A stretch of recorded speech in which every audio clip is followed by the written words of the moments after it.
Hi everybody, and thank you for joining me today. So continuing to finish up the Mask of Truth here. Got just kind of the edge of it yet, getting into Link's hand, holding it up. And yeah, we are past 85%, so I said 85 by the end of the month, and we have passed that. I said maybe 90, but not sure. It'll depend. There's quite a lot of big blocks of color coming up to the right of where we're working right now, so we'll see. Just gonna highlight what I'm gonna do here. Make it more clear to y'all.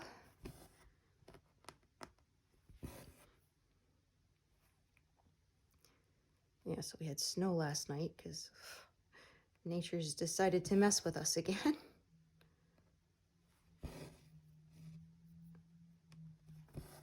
But it's just a teeny bit and it's already half melted by this morning, so that's all good. Oh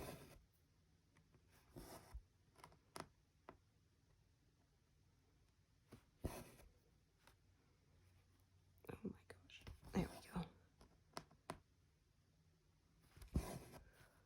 Oh. So yeah, we watched the series finale of Star Trek Picard yesterday, and it was good. I won't give away any spoilers, but just it was really enjoyable. Yeah, my only complaint is that show just didn't seem long enough, and 10 episodes doesn't seem long enough for a season anymore, you know? But yeah, a lot of shows are going towards fewer episodes, but bigger production values.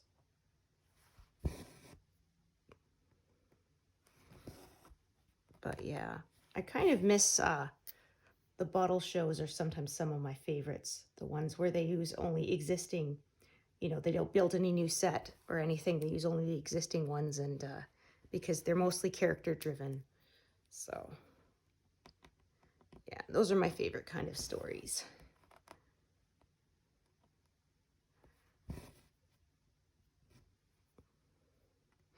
Yeah, they had an actual post-credits scene on Picard, which they never used to do.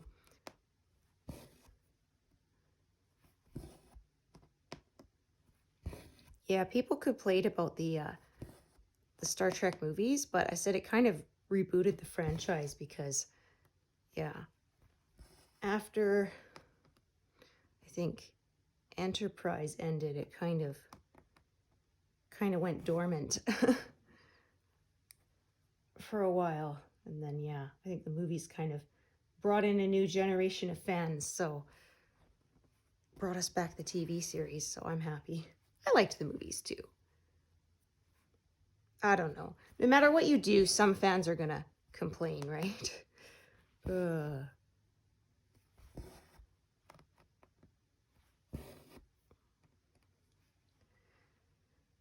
Yeah, no matter what you do, you can't please everybody. Somebody's gonna not like it.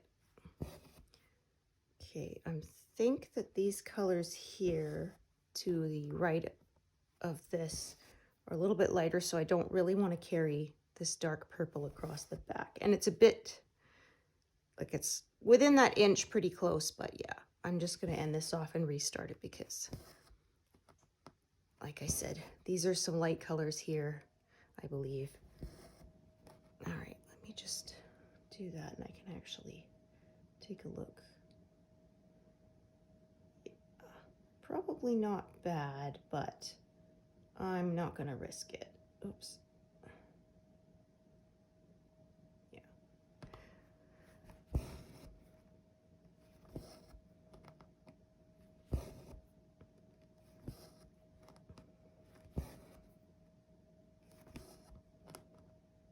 This is quite a deep sort of burgundy color.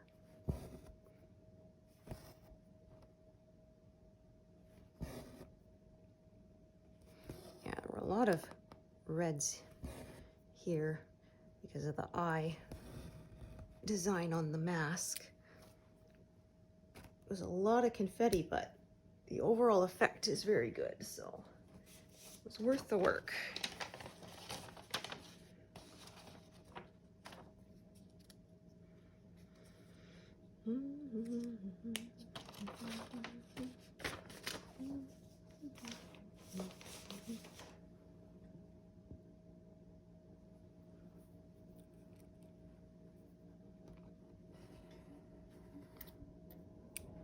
Okay.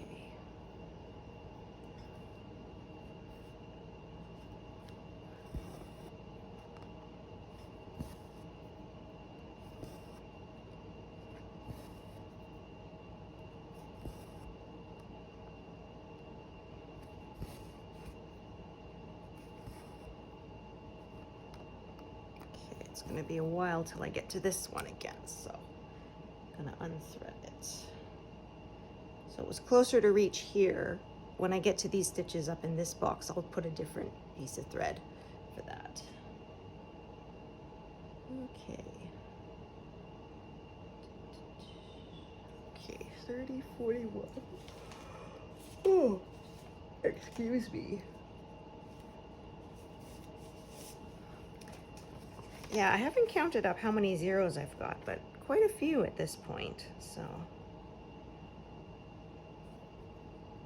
Yeah, that's fun.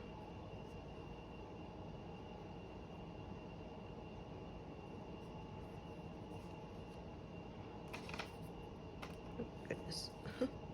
Dropping my thread card.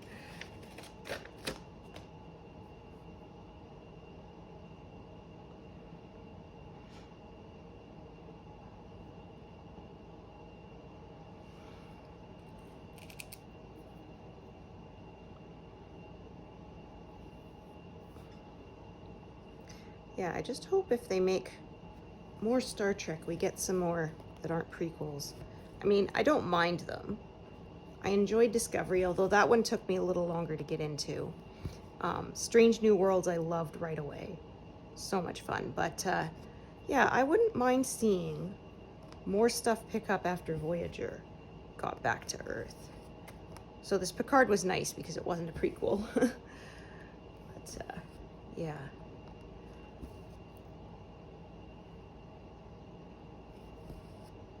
Man, though, they did kill off quite a few characters that I wasn't happy about. I won't say who, but yeah. I had a friend complaining about that in, I think, season 1, really early on, and I said, yeah, if that bothered you, I'm not sure you're going to want to keep watching because, yeah, some of them really upset me, so. Oh, did I grab the wrong color here? 30, 41, nope. 30, 42. Oh, okay. Those were so close that I was worried that I had, yeah. I had picked the wrong color, but I had not. Okay. Oh, there's already one part there. Silly me. Need to pay more attention here.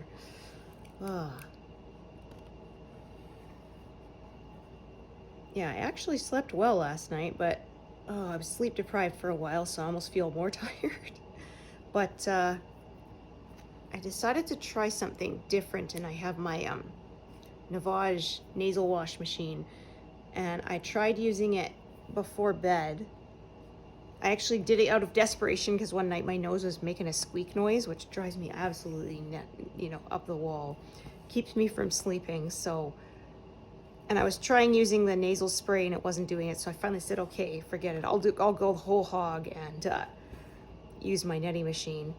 And yeah, it kept my nose from squeaking, but it also seemed to keep me from snoring myself awake because, yeah, I had to have my sleep meds adjusted.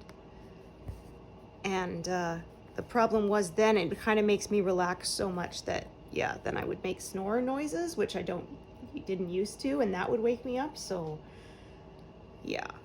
But when I tried doing a rinse before bed, I didn't for the last 2 nights in a row, so I'm hoping that's not a coincidence. So I'm going to start making it part of my night routine and see if that helps.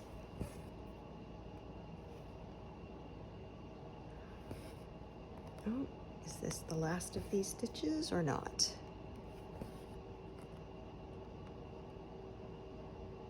I think so. We'll see if this thread lasts for all of them too, or not.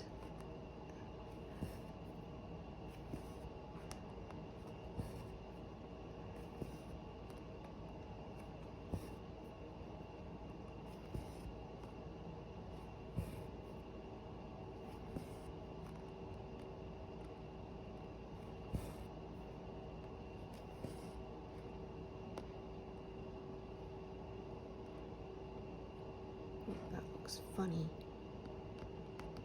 Yeah, that one I was short and this one I was kind of over.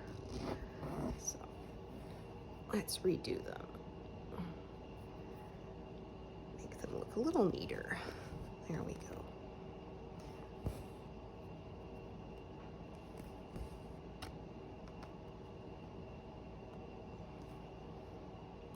Yeah, I think this is it. Excellent. Another 0.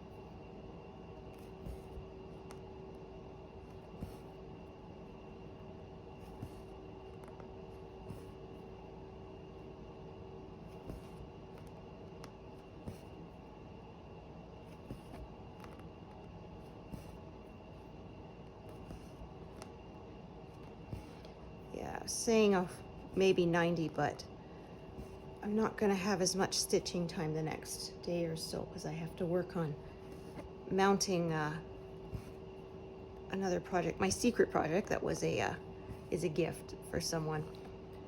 I'll post pictures of it on my Insta later once after they've received it. So, but yeah, I did all the stitching like a couple months ago, but yeah, I haven't got around to the washing and completely finishing it because of course that always seems to take the longest, right?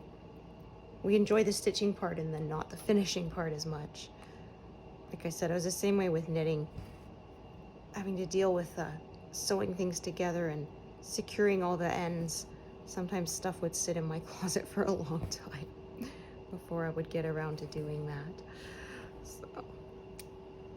So yeah, we often say we have the finished object and then the final finished object, because the finished object is when it's done all the stitching. The final finished object is when it's actually framed or whatever it is you're doing with it. So woohoo! We have a 0. So take that envelope out and set it aside. Oh, if I can find it, that was a tit. Okay, there it is. So excellent, another 0. All right, and then I'm gonna get a whole bunch in a row here. This color.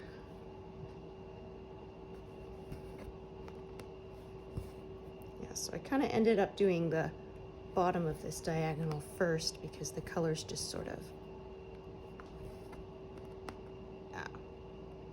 it seemed more natural to go that way. So, like I say, I often work from the top down, but sometimes I work from the bottom out, up, or even the side out kind of thing. It just depends.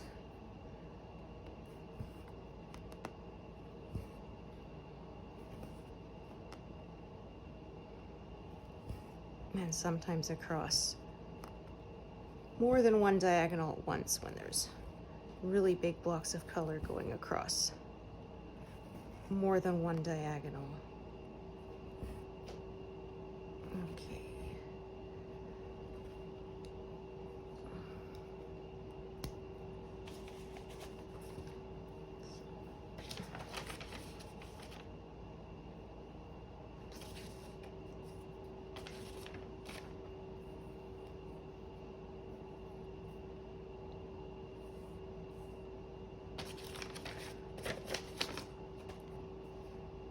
Extra careful here that I grab from the correct envelope. Yeah, yesterday I put in about 30 stitches before realizing I accidentally grabbed navy blue instead of black. Oh, and because it was in an area that was supposed to be all black, yeah, the navy blue really stood out, so it looked like a stripe. So I was like, ah. Yeah, if it was a few stitches, I might have been able to just sort of fudge it, but, and if they've been scattered around, because they're, you know, those dark shades of color are pretty close to each other, but yeah, unfortunately, no. It would have made this like weird stripe area in a spot that's supposed to be all black, so I had to rip it all out. I haven't done that in quite a while.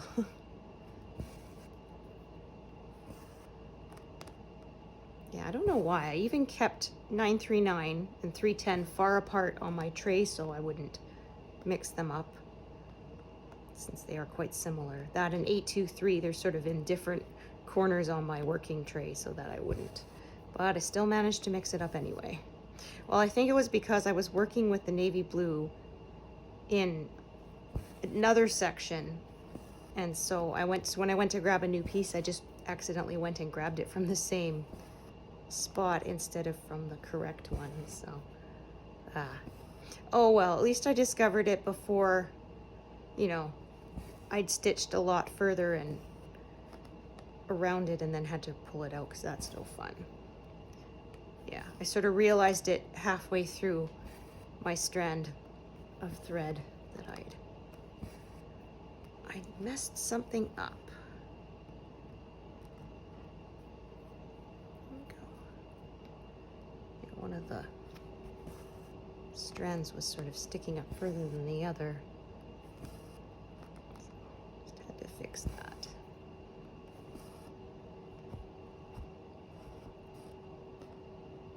Please don't tie yourself up.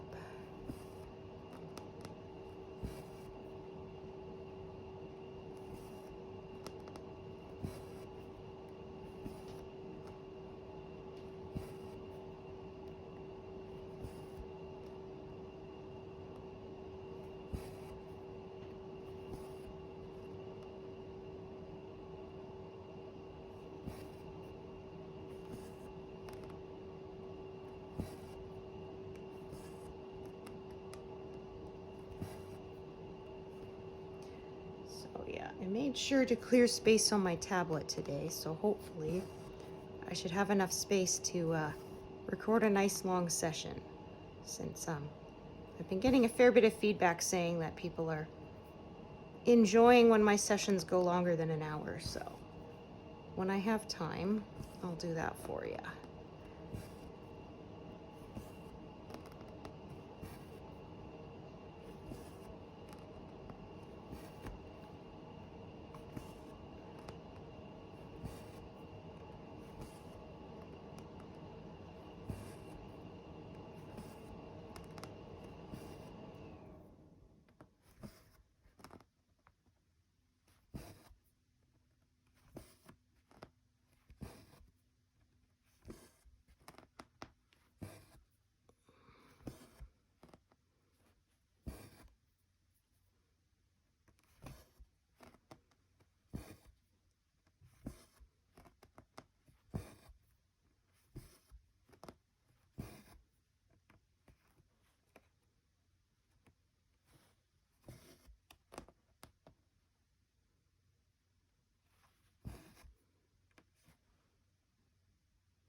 Oh, getting close to the end of this color too. 23 stitches left. We'll see if they're all here or not.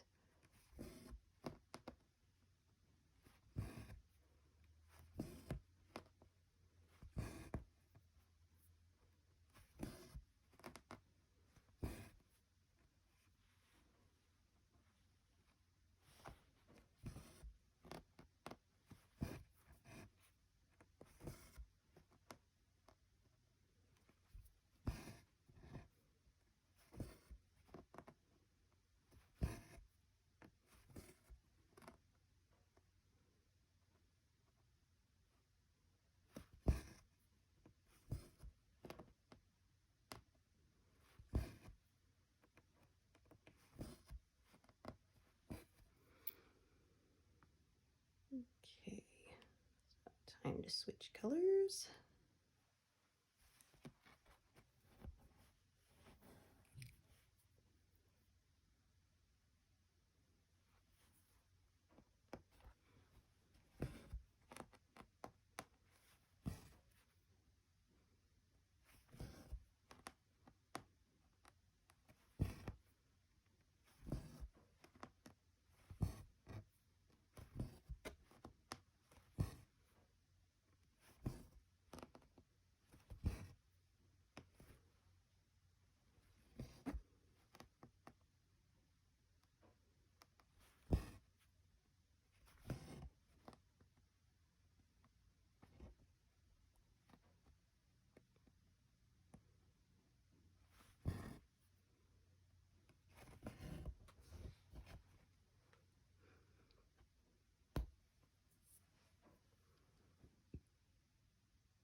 Oh, I didn't realize there's one stitch up there.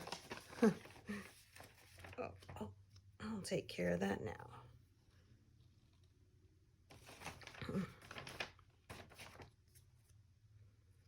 Yeah, we may get a few zeros. Pardon me, in this session. We'll see.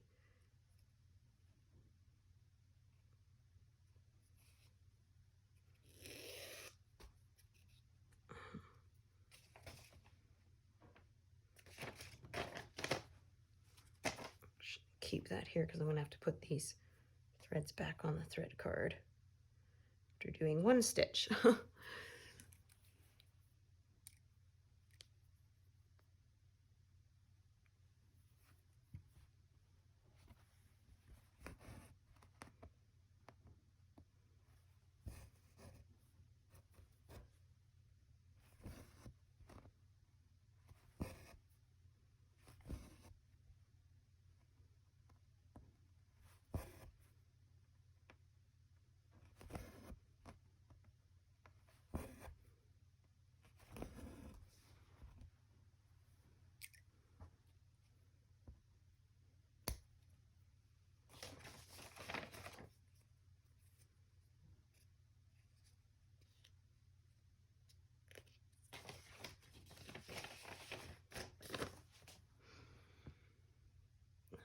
Okay. Pardon me. So yeah, as you can see to the right of this, there's some large sections of color there, so that should go pretty quick.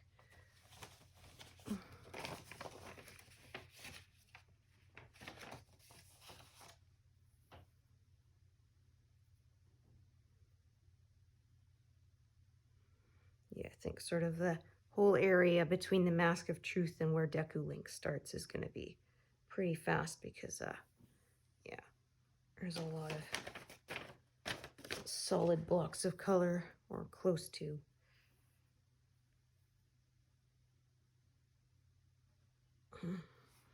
Yeah, and in my next one, the peacocks, there's more blocks of color than there was in my last big piece, the fountain, yeah.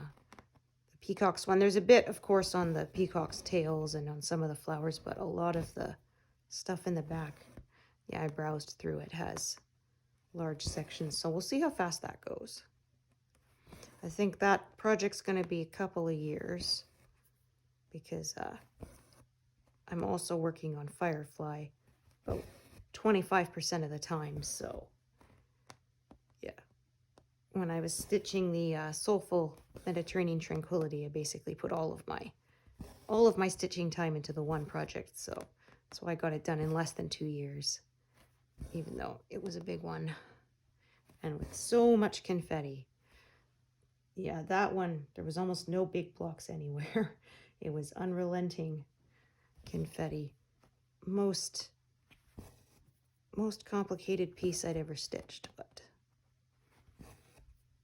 I was definitely happy with the result.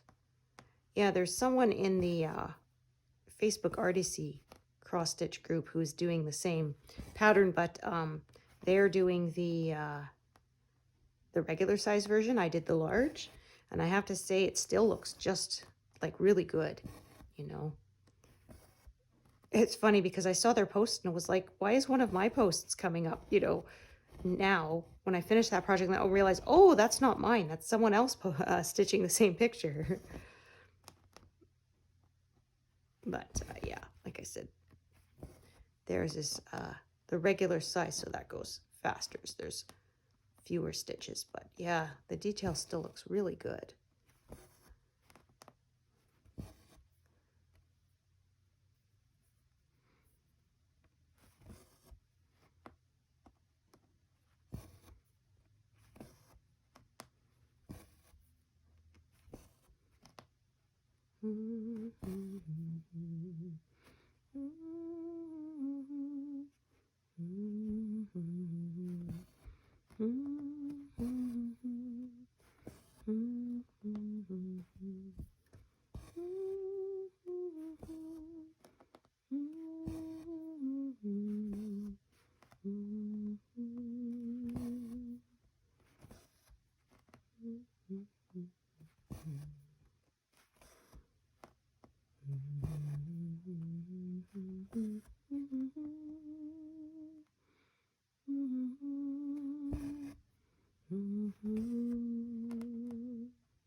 I'm gonna run out of thread before I run out of stitches here. It'll be a close thing. Yeah, this is the last of these. Woohoo! So we will get another 0. So that's 2 today so far.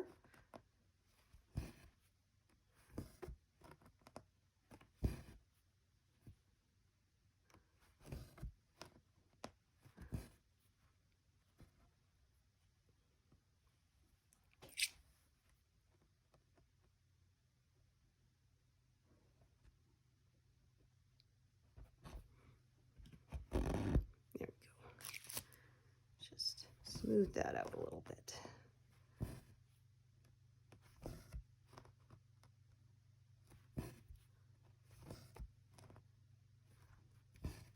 Yeah, it was close, but yeah, I think these last 4 are all I'm going to get, and I'm going to have to add another piece for the last 6 stitches, but then that color will be done.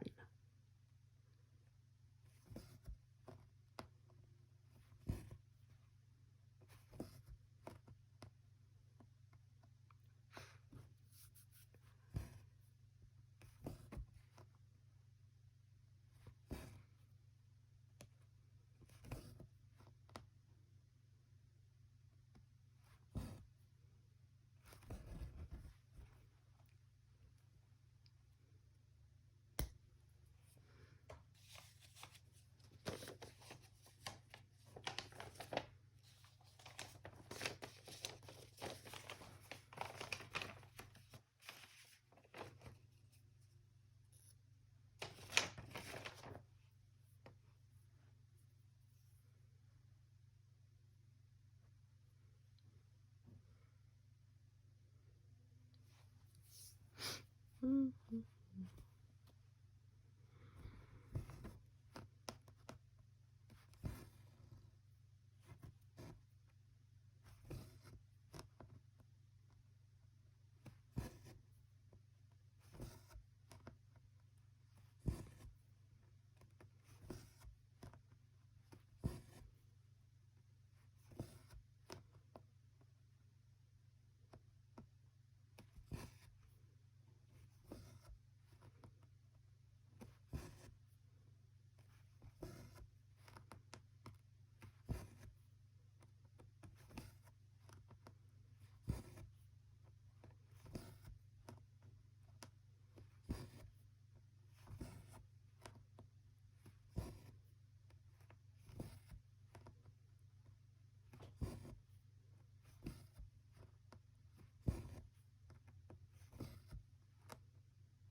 Okay, so another envelope I can put back into my master set, and another 0. To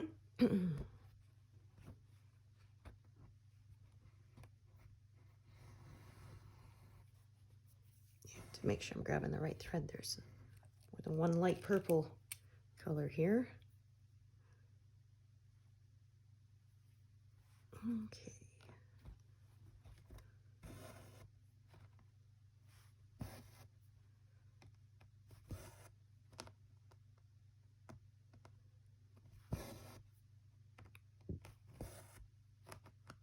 Goodness, birds outside are very happy to be back after the winter.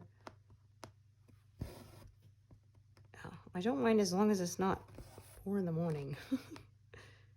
Also, I find it's the crows that are the, their sounds really carry through walls and stuff. Other birds is easier to tune out when I've got earplugs in, but the crows is very harsh. Yeah.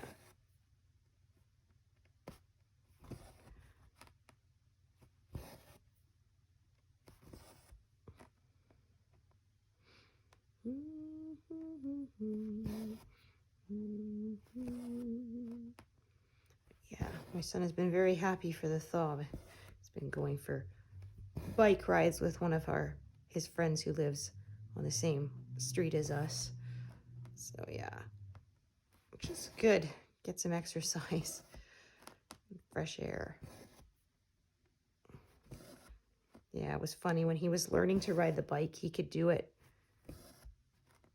for a while, but didn't trust himself. He didn't want to let us take the training wheels off, even though we'd be walking along and he'd be riding. We're like, dude, you're balancing, and yeah, he didn't trust himself. He did the same with walking when he was really little. He could have walked weeks independently before he actually walked. He was still cruising along the furniture, but yeah, like just barely touching it with like his fingertips. So he obviously didn't need it to balance anymore, but he didn't trust himself to walk independently. It was funny because my husband had one of those little clicker lights. They're like a little flashlight, but you have to pinch it and hold it to make the light stay on. It's like a little like rectangle thing you put on your keychain or whatever.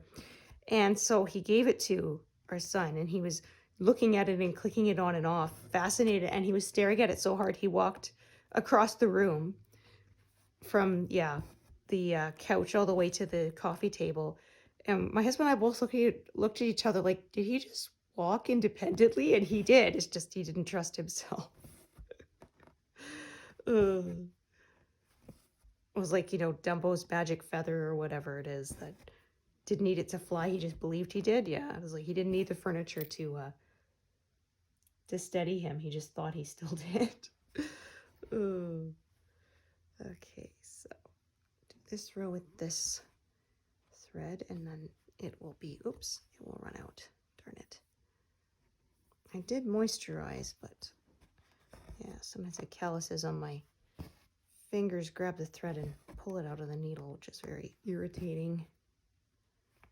Yeah, or it's sometimes certain yarns when I was knitting, I could only knit during the summer. In the winter, my hands were too rough and it would keep snagging it. Yeah, it's really annoying. Yeah, I've always struggled with dry skin. My taking super hot showers probably doesn't help, but I can't help it. As one of my friends says, if I'm not partially cooked, I'm not clean. I said, yeah, plus I need the hot water for the pain relief on my neck. It really helps my neck muscles to relax and loosen up. Although, yeah, they have been better since I did the acupuncture treatment. So, yeah, I'm really happy about that.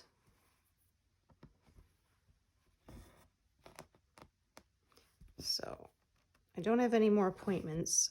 If it starts to hurt again, I'll probably go in a couple of times, but for now it seems to be good, so.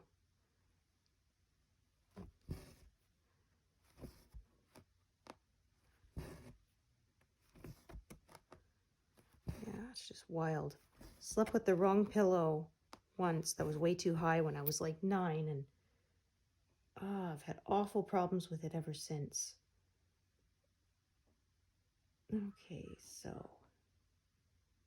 yeah, like I said, there's some confetti here and then some bigger blocks. So I'm going to come up to the top here and start to fill in next to the mask. So we had some confetti, now we'll have some easier, bigger sections, I think. Okay.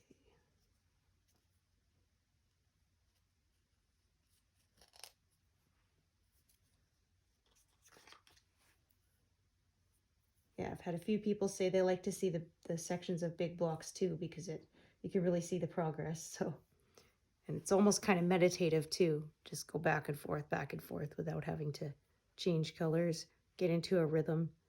Yeah. Yeah, it was interesting because somebody was saying it's almost is like a form of meditation, certain things. And I thought, well, that's interesting. I said, so my knitting is like a form of meditation? Because I said traditional meditation I'm not good at. They say focus on your breath. Well, I end up hyperventilating, you know? And my mind is very busy. So it's hard to try to make it calm down and be quiet. So it was like, wow, interesting. Because it's a repetitive motion. It's, yeah, maybe that's part of why I enjoyed it so much. A way to sort of get into a zone without sort of the pressure of not having a bunch of noisy thoughts at once. So, yeah, I thought that's an interesting theory. I like that idea.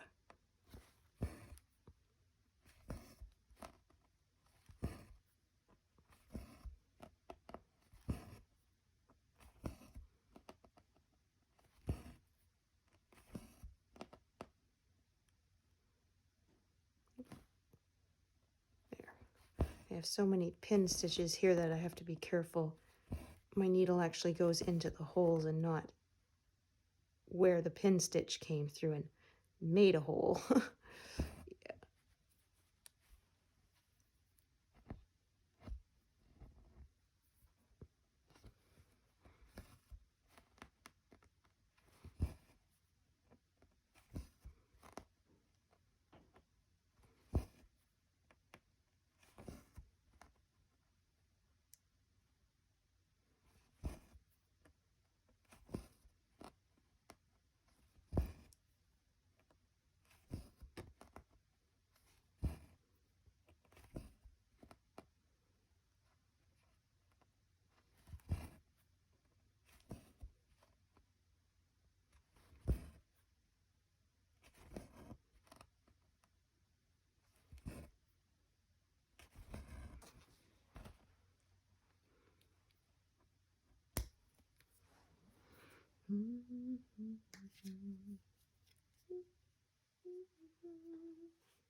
So yeah, a little less diagonal here just because the color sort of goes straight down. So I'm just going to follow the color.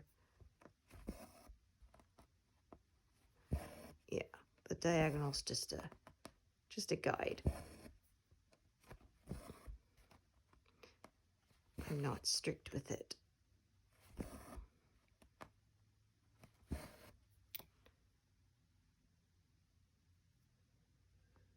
Okay, so single stitches on the side will give me a break from the big areas so I don't get sore arms.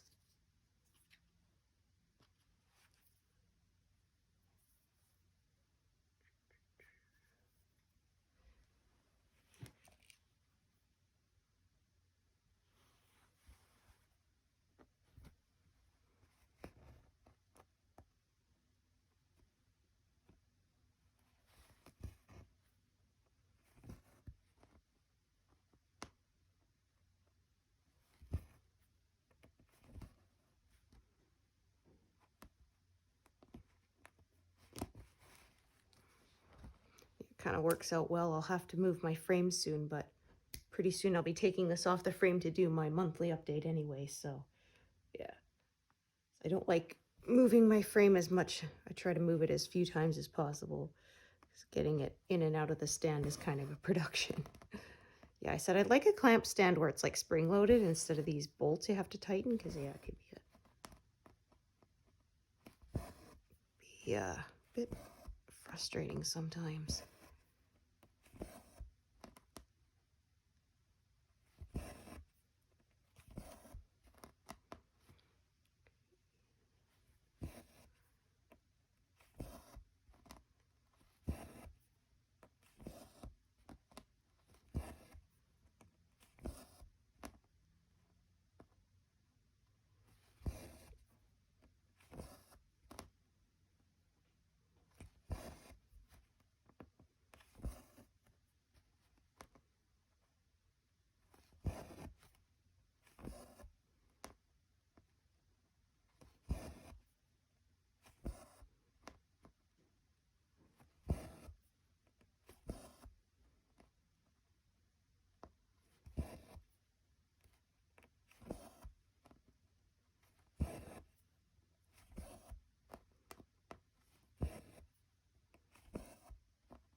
Yeah, it was funny saying the other day I had to take the car in to get the oil thing fixed.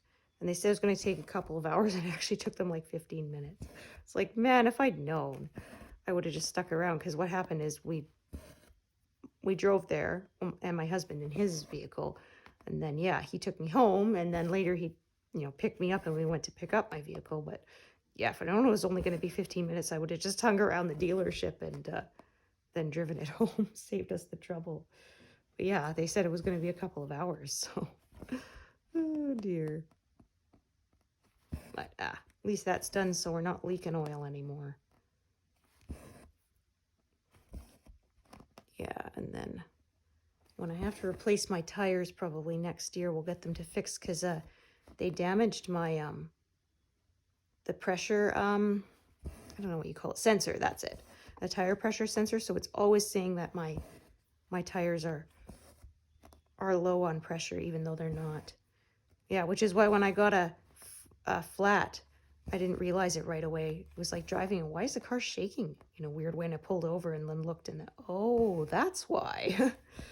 But yeah, the pressure light on my dash was useless because it's always on, and it's been on for years now since I got the last time I had the tires changed. So yeah, I don't put very much mileage on that vehicle because yeah, I don't drive it a lot, just basically to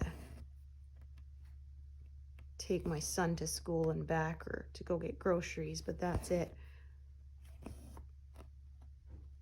I rarely have to drive it above 60K because I'm in town most of the time, so.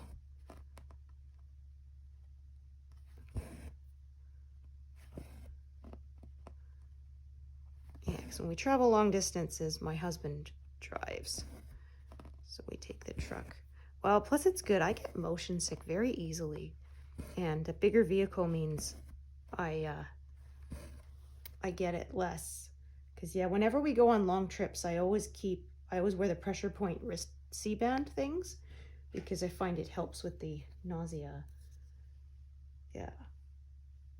And then yeah, the last time we went to visit family in the next province, I had my bands with me and I didn't need them. And yeah, it was because we were driving the truck, so that was really nice. Yeah, I mean, it's not as bad as when I was a kid. I got car sick so easily when I was a kid, but yeah. Like, I don't get nauseated enough that I actually get sick, but it's not pleasant. So.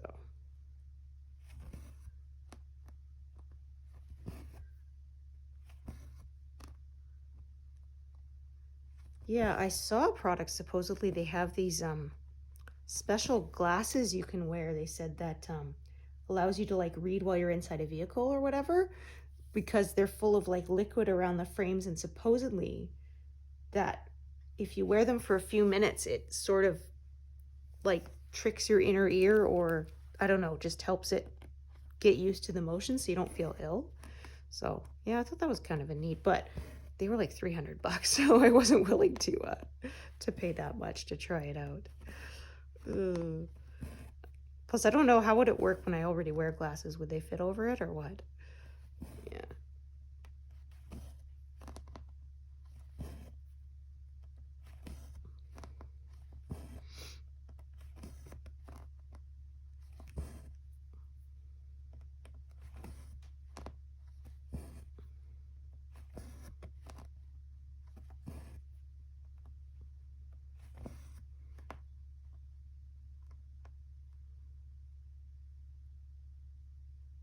Okay, fine. We'll go the other way. Didn't want to come up neatly there, so I don't mind if the back of my work doesn't look perfectly the same. That's fine. I care more about what the front looks like. Although I do kind of like seeing people's backs. It's interesting because different people stitch different ways, so. Yeah, they said though, like how older generations, it was a big deal that the back of your work should look as nice as the front. And somebody said, yeah, but I think the patterns they were embroidering might have been less complex, you know, especially like these ones when they have like 150 colors. I mean, yeah. Although, I mean, I have seen there was one stitcher in the Heaven and Earth Designs group who showed the back of his work, and it was like a mirror image of the front. It looked so good. I was just, holy cow, that was talent. Yeah, he stitched it in continental tent stitch, he said. But, I mean, I know plenty of people who do tent stitch who say their backs are not that neat. So, yeah, he had has some talent, that's for sure.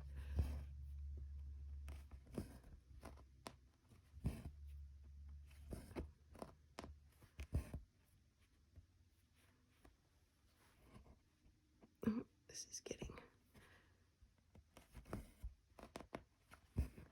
thread is getting a bit worn. So anyway, it's ready to end off anyway, so it's all good.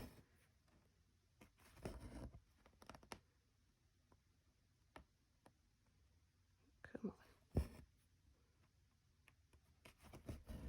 Yeah, I actually read a blog post. A lady was talking about keeping her back neat and said that instead of sort of stitching in rows, she actually would stitch. So if you had a section of say 10 X's, she would actually stitch like 1, 3, 5, 7, 9, and then go back so that the back would have X's on it too, which was interesting.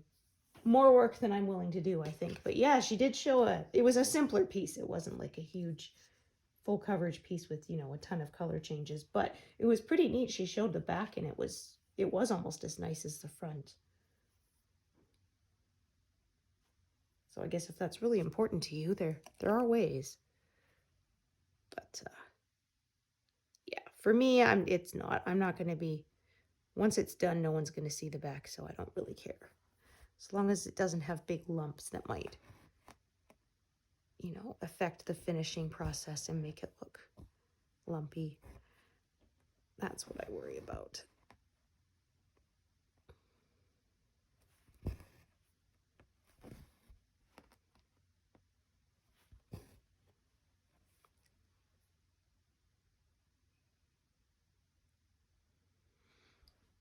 Okay, so making sure I'm grabbing the black this time and not the navy blue like I did yesterday.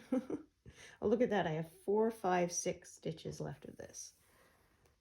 Oh, and I'm at 40,099 stitches completed. So we're going to pass into 41,000. Oh, come on, let go. Oh, I hate when that happens. I'm pulling a thread free and right at the very end of it, yeah, snarls up, makes a knot. Doesn't want to let go. But I did manage to get it to release.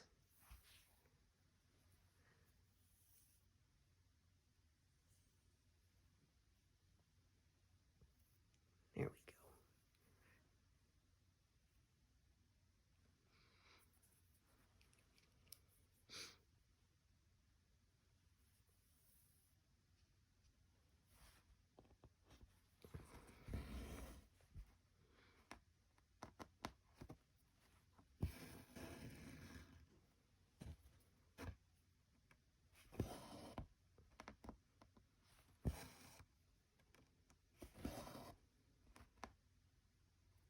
So there, 41,000. So we have exactly 7,000 left.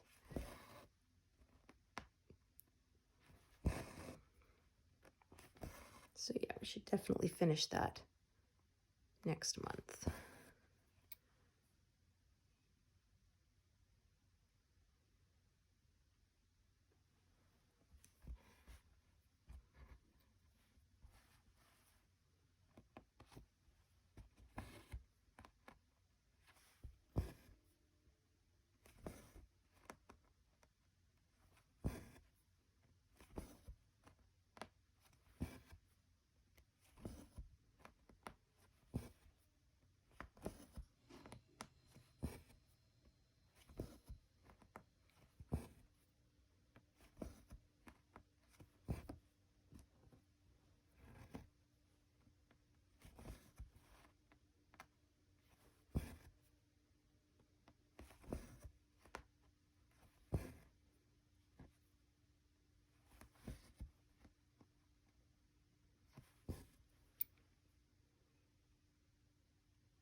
As you can see, there's a large block here. And then there's some confetti along the side. So like I said, that'll give me a break. Sort of do a row of this, do a stitch or two of the confetti, do another row of this color. So yeah, those little breaks make a big difference, I've noticed. At least for me anyway.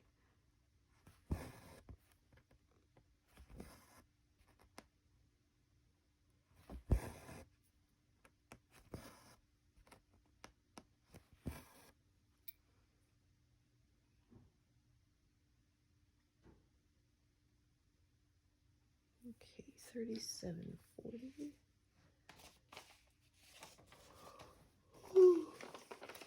Oh, goodness. Excuse me. Okay.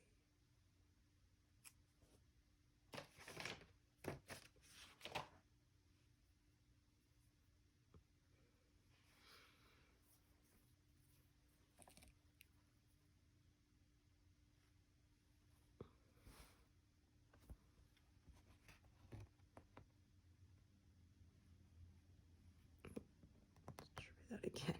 There we are.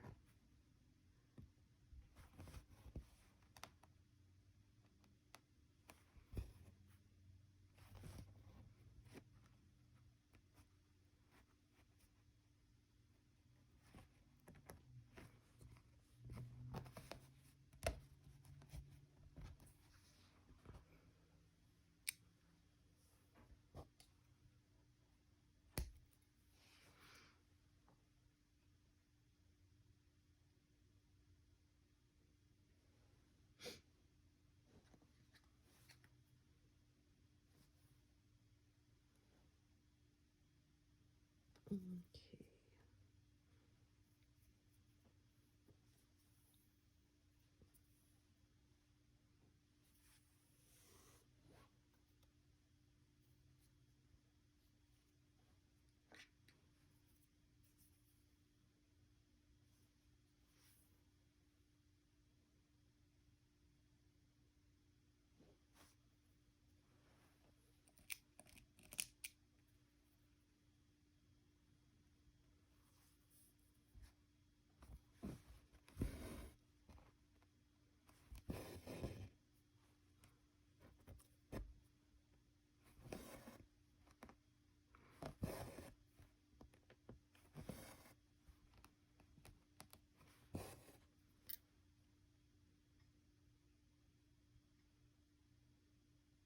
Okay, so do those.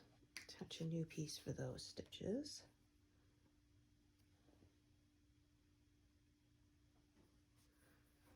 Seeing how far down that line of stitches goes. But that can affect what size of a piece I decide to attach. Oh, don't make it not. There we go.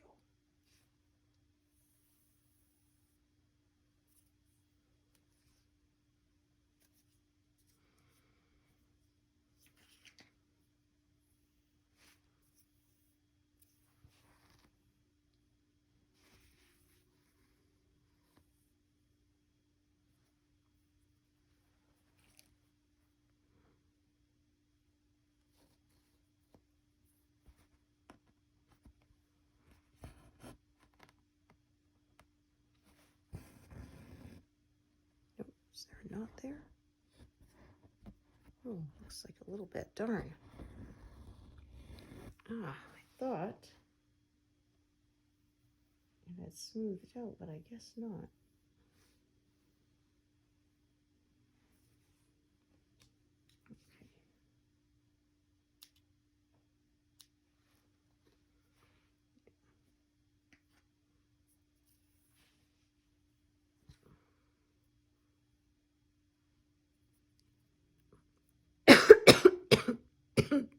Oh, pardon me.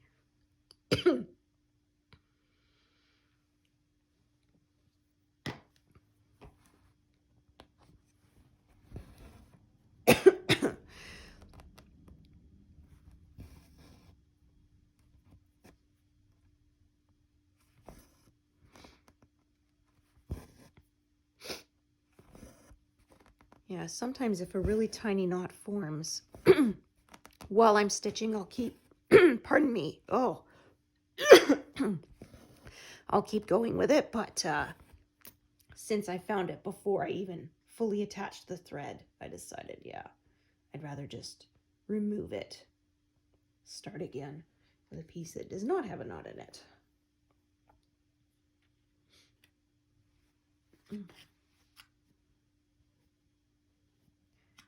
Oh, I tell you, it takes talent to choke on nothing. Ugh, just breathed in wrong. Ugh.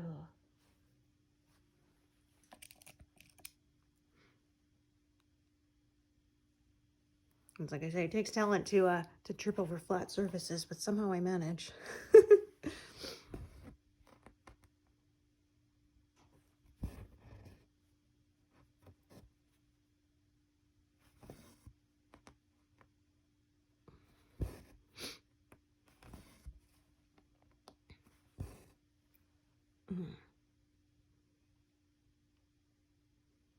Okay, we'll do a couple rows in a row.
We got a knot back there. Oh boy. Yeah, we got a doozy. All right.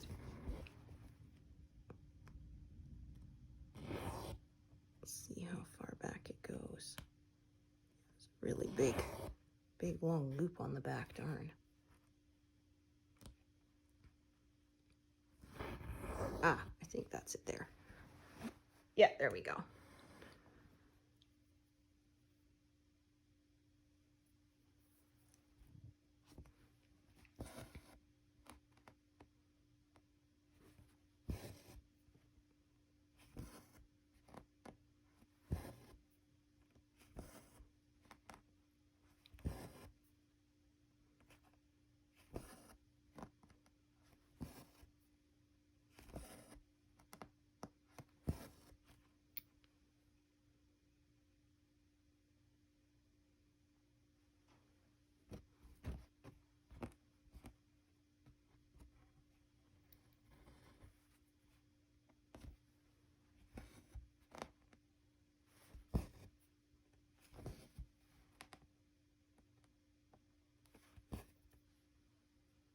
Yeah, so I'd say the mask is pretty much done now. working along the edges here. And then his hand gripping it at the bottom.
Ugh. There. Change positions to get more comfy.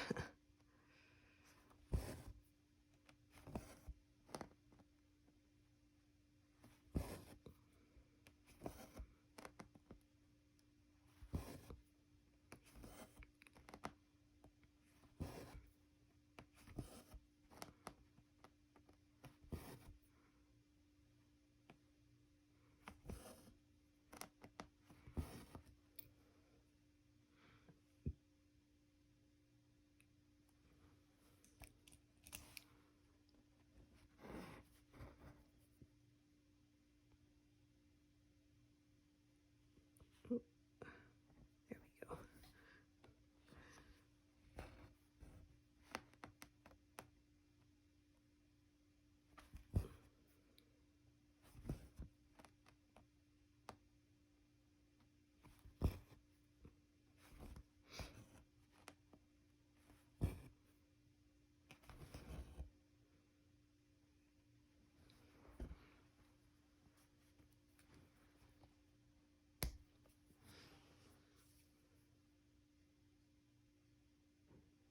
Yeah, I was saying the snow, it's all melted now.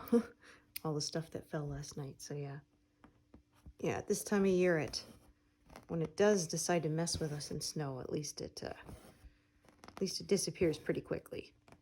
Like, the roads aren't even wet.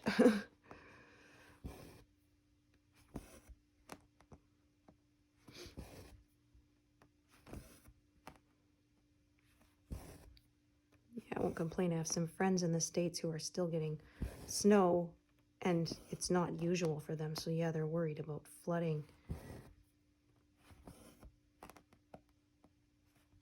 So hopefully it won't have a problem. Because yeah, like here, our storm drain system is designed for lots of runoff, and when we do get a ton of snow, they will actually plow it and truck it out of town so that we don't get flooding. They actually plowed our street a couple times this year because of that. Some years they don't plow it at all, so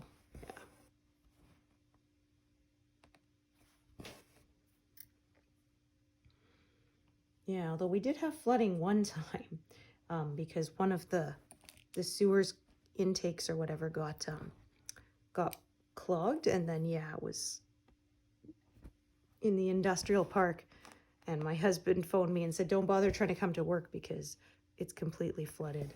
And it was bad, like it was a few feet, and there was some pictures on the news. Somebody's little car, it was like a little Sprint or something, got swept away, and a dumpster got taken down the street. And yeah, my husband barely made it in his full-size work truck. So yeah,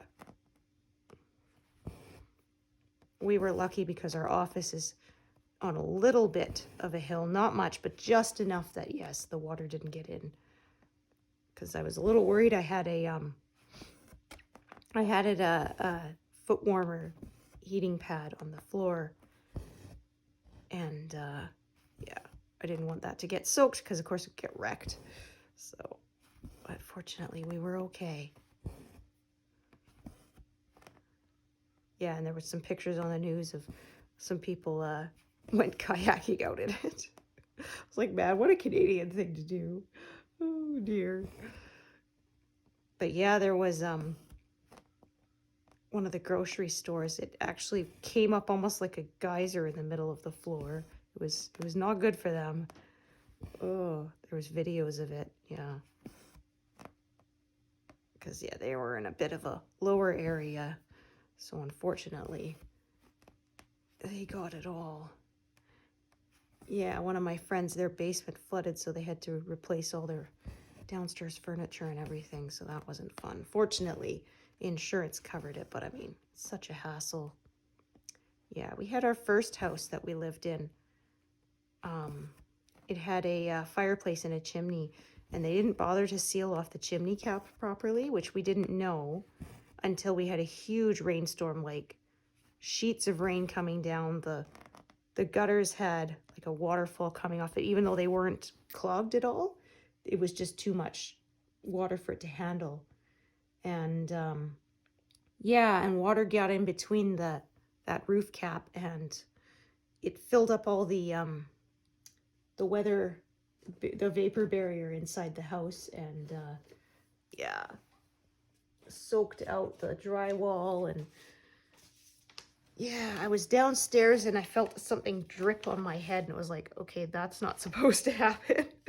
That's how I discovered it. So yeah. Oh. Yeah, it never happened before when we had normal amounts of rain, but that big rainstorm, yeah. So then they had to cut open the wall around the fireplace and set up a dehumidifier. So yeah, you felt like you were shriveling up like a raisin in the kitchen area. And yeah, so it was this big dehumidifier, and then they had pipes going into the sink for the water to drain out. And they had to run that for, a couple of weeks, and then, yeah, redo the drywall and repaint it. And yeah, it was a whole thing. And it was right when we were wanting to move, because my husband had gotten a different job in a different city, which, like, it was still doable. It was less than an hour commute, but it was still pretty long. That's adding, when you add 45 minutes each way, it's, an extra hour and a half out of your day, right? Not to mention, the gas cost, vehicle wear and tear and all that stuff. So, yeah. And unfortunately, it happened right before housing prices just went through the roof. So,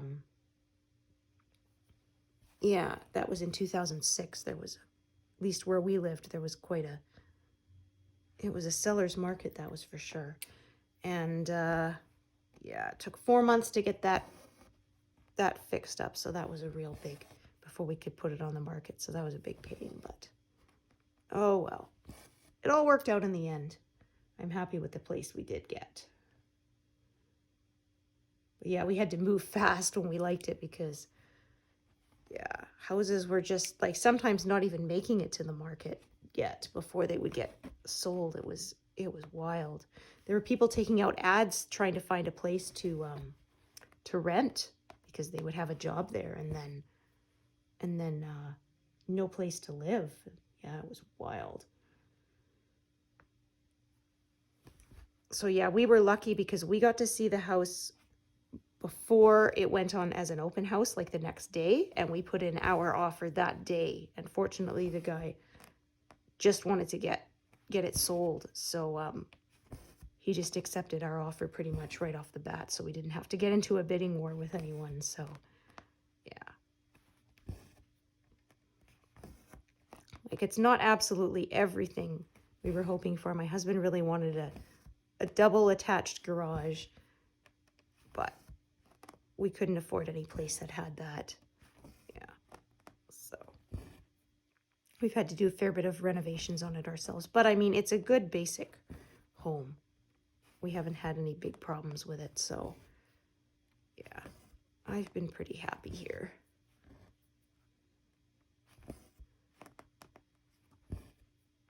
And it's a nice, quieter area of town to be in, because we're not on a through road, so we don't get a ton of traffic through here, which is really nice. So it's safer for the kids to ride their bikes on the street and such.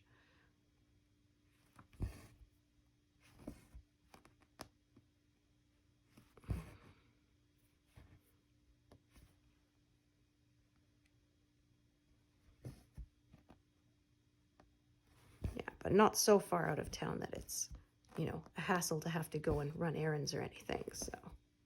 Yeah, because that was one thing, our last house, it was in a tiny little town of like 200 people, so there was nothing there. There was a little post office slash, you know, sort of, I wouldn't even really call it a grocery store, because it was more just, you know, we used to call it the Quickie Mart, because, yeah, it's pretty much, you know, you could buy milk and bread and that, but, I mean, if you wanted to buy produce, it was super expensive, and, yeah, so. I had to be really organized when we lived there, because, yeah, we tried to go to the grocery, because the grocery store was like 45 minutes away for a proper grocery store. And so I tried to go once every 3 weeks, so I would have to sit down and make a big menu for the 3 weeks and what we needed to buy, and, you know, make sure that the menu had all the stuff with the produce in it that would go bad faster. It had to be first, and then by the end it was making stuff with mostly canned goods. And yeah, so I was, yeah, like I said, I was really organized then, but yeah, now that we live where I'm only, you know, 5 minutes from the grocery store, I've gotten lazy. I'm not so organized anymore.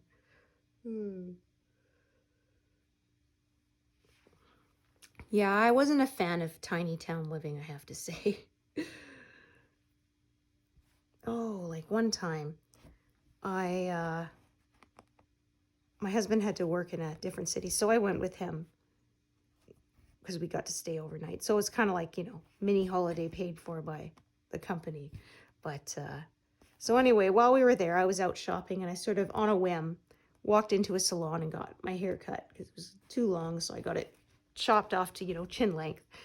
And I came back to town, you know, the next day, went to the post office to pick up my mail, and oh, you got your hair cut. You didn't go to the lady in town. Like, oh, people were so offended that I'd gotten my hair cut in the city.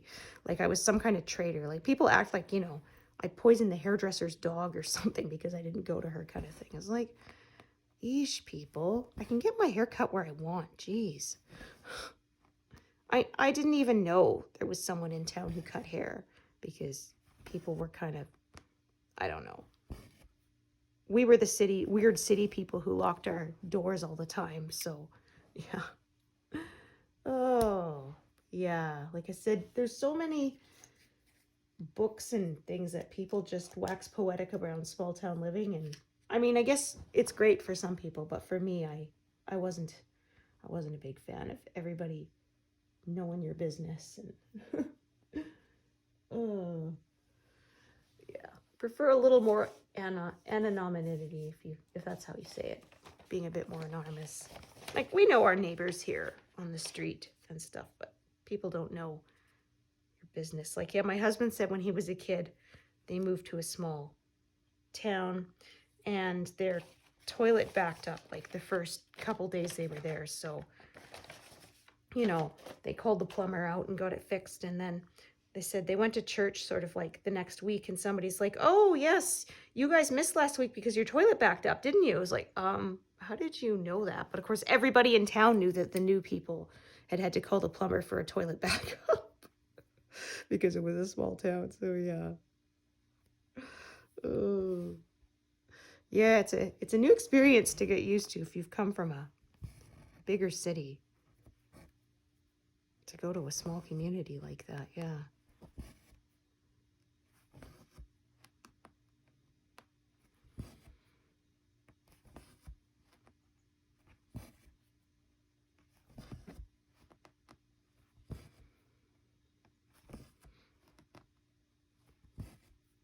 So yeah, I often say I don't want to live in like a huge metropolis, but I also don't want to live out in the middle of nowhere either.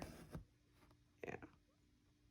Like quieter section of town like we have, or like the outskirts, is nice, where you're still, you know, close enough that you can run to the store and it's not a huge production, but yeah.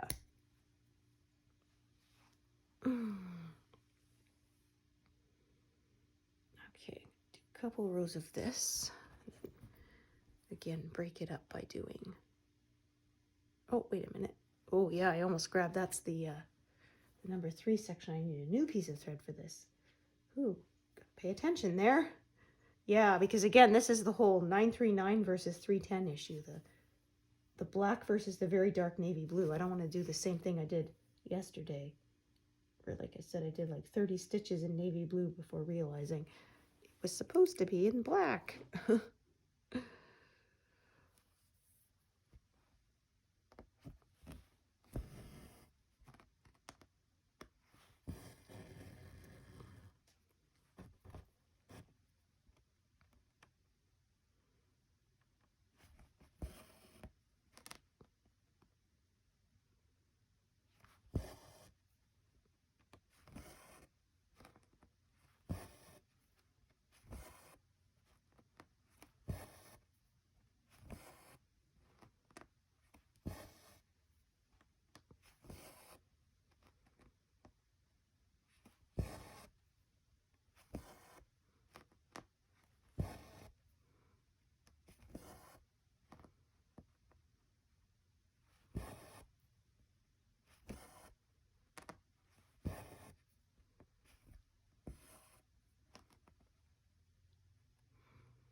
I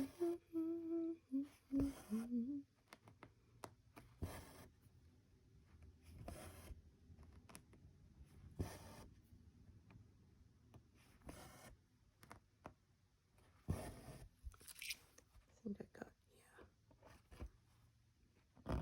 yeah. There. End of another color was popping up there.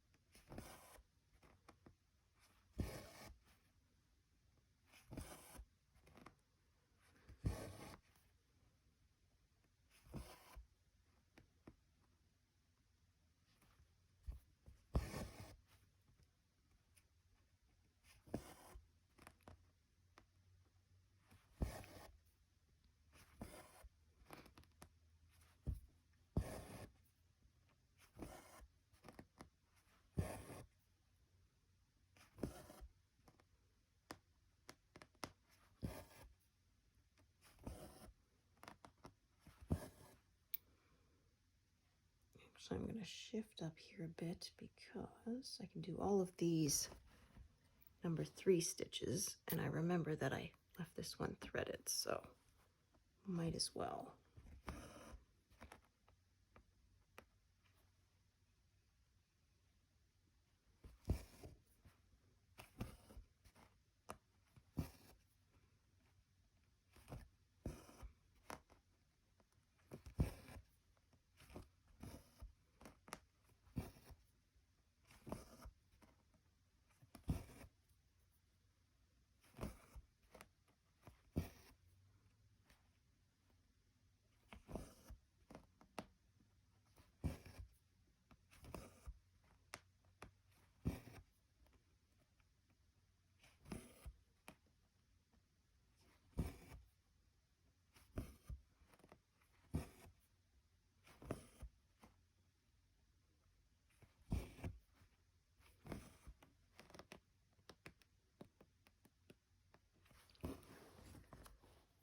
While till I get to that, so parking on thread.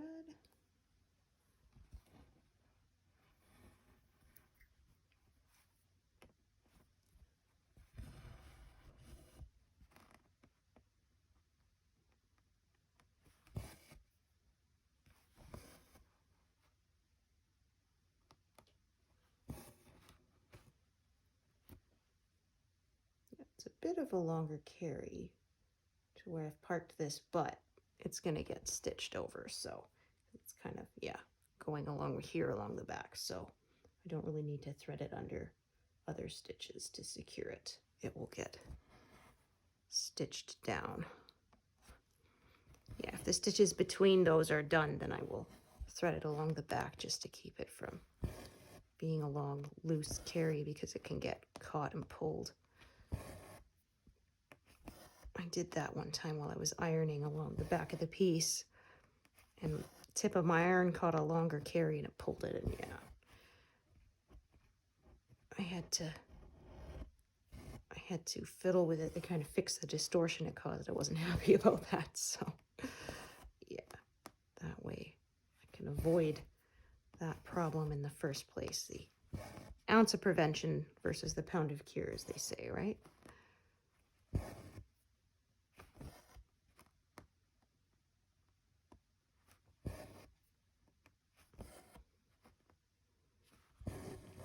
So yeah, like I said, not really diagonal here because this color goes straight down.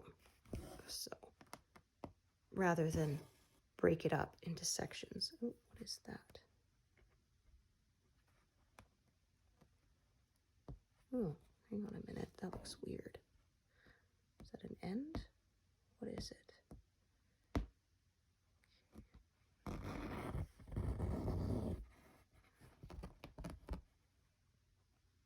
Oh, it is an end. Okay. Yeah, I wasn't sure if there's a little loop there or something. Sometimes strands will come uneven and there'll be a little sort of tiny loop left behind, which can look funny later. So I wanted to make sure that was not the case here.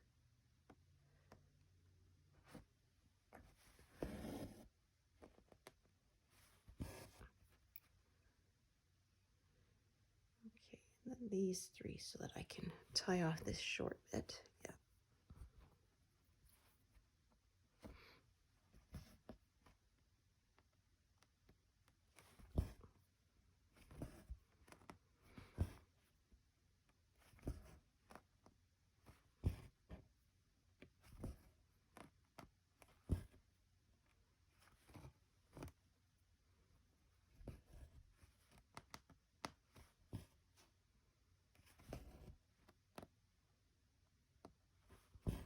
Yeah, with this navy blue and black, it's hard to see the difference between the two.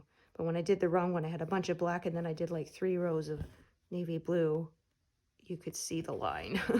Looked like a stripe, which was not supposed to be there. So yeah, I had to pull that out.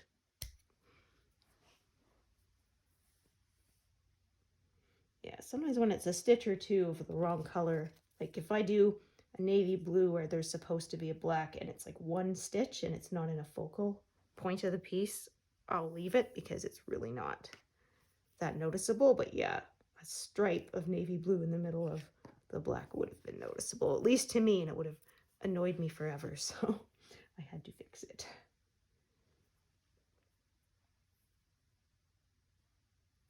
Yeah, it's funny though how other colors can affect the color, because one time I cut out a bunch of stitches thinking I'd used the wrong color because they look kind of orange, and then after I pulled it out, I looked at the pieces I pulled out and they were actually the correct pink. It was the other colors around it made an optical illusion.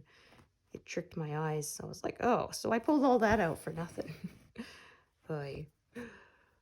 Oh well, what you gonna do, right? At that point the damage was already done, so I restitched them.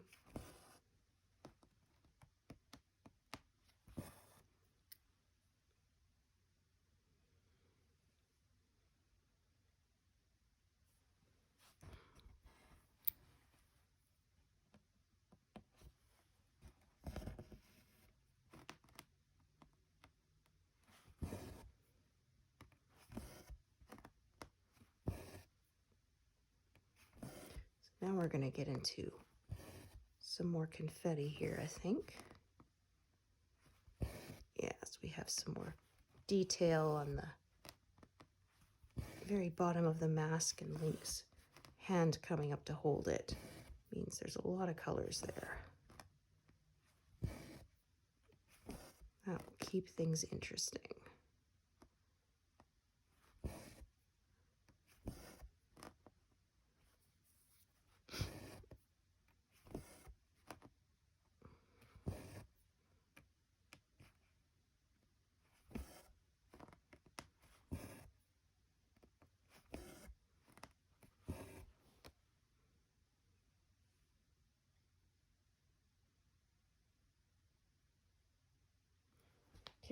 matter what color I choose, there's going to be a lot of stopping and starting here.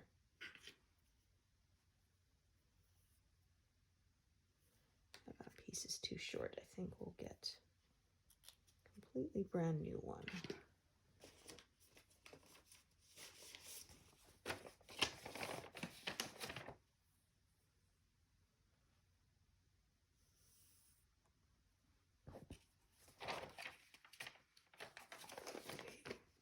Down to the last piece in that envelope, so I'll put it aside so that I can remember to grab a new hank of that color and cut it up.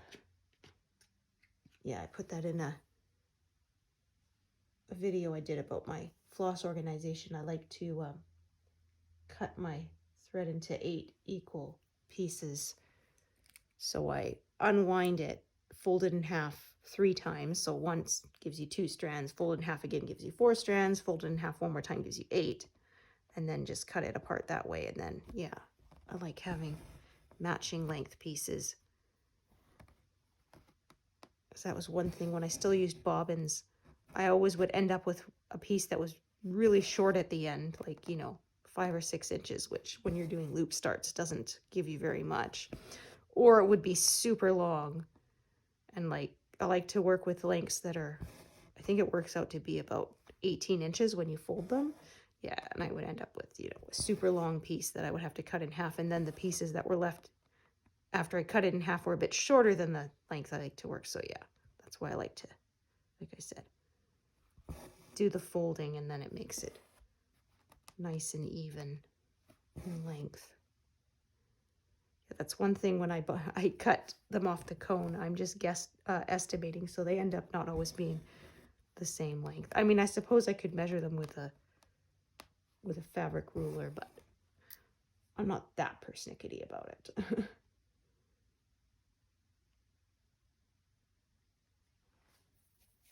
It's only for a couple of colors anyway. Yeah, I only have 2 cones.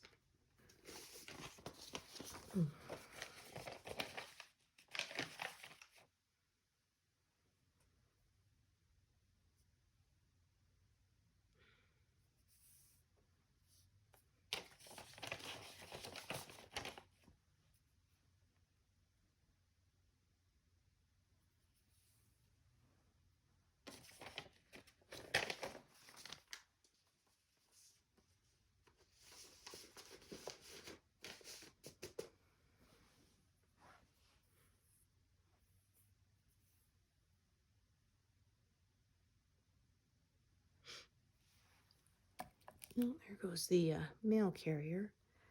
Yeah, there was a thing a few years ago. They were talking about drastically reducing the number of door-to-door mail carriers, and you would have to go to either a set of post boxes or a post office to pick up your mail.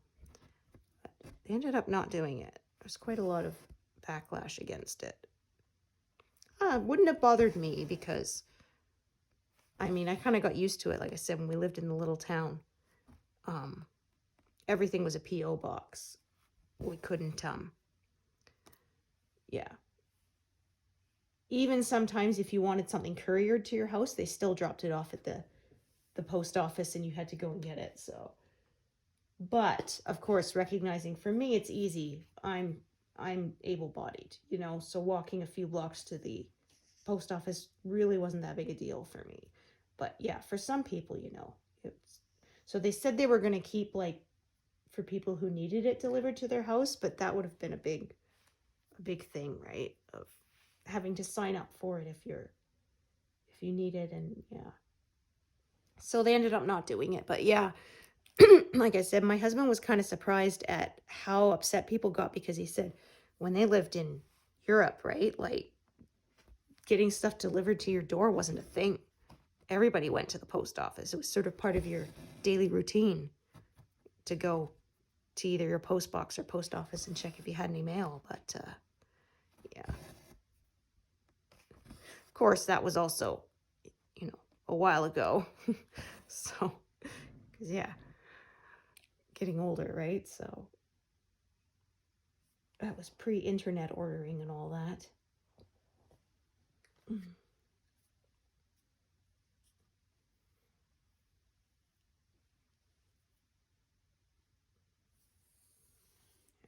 whack of this color coming up further down in this area I can see. But I think I'll be ready to take a break pretty soon. We got quite a lot done today.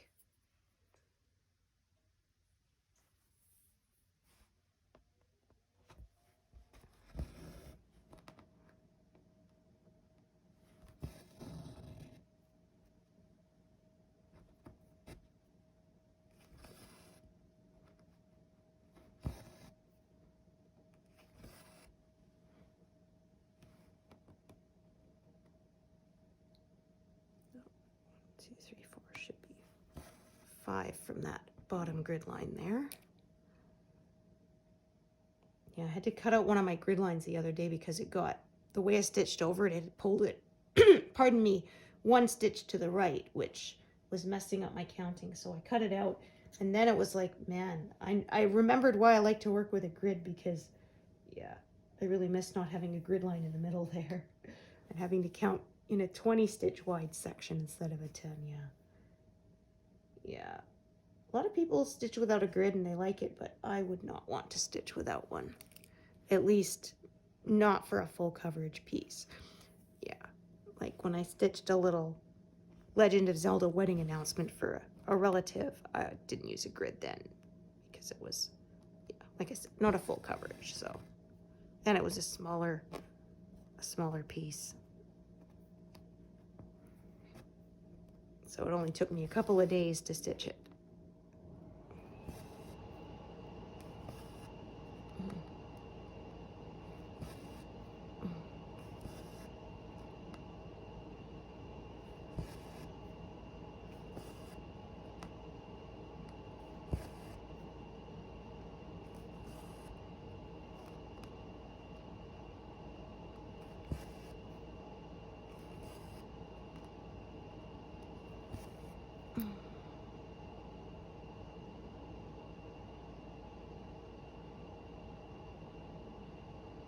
Okay.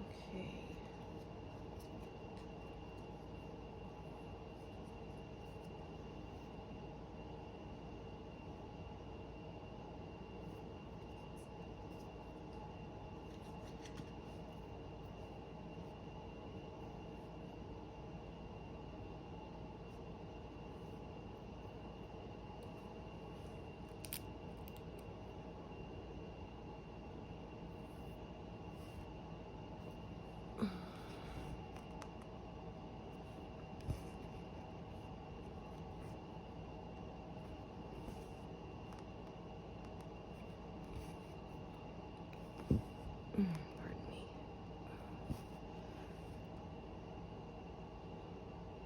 Okay, I think I'll stitch this row here, and then I think that's where I'm gonna call it a day for a while. 'Cause, yeah, I need to get up and stretch. We had a very productive session today. Almost 300 stitches, so woohoo. And we got, yeah, a couple of zeros as well. Oh, look at that. Pierce the fabric. Especially when you're on dark colors on a light piece of fabric, you really don't want to do that, I've discovered. I tried to fudge it, but then I had a gap there of white in the middle of my black, and it was noticeable, at least to me anyway. So yeah,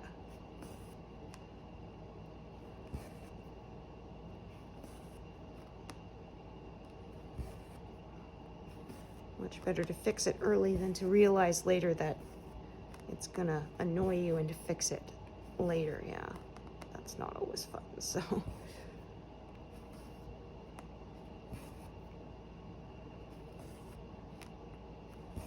okay, so I'll mark that.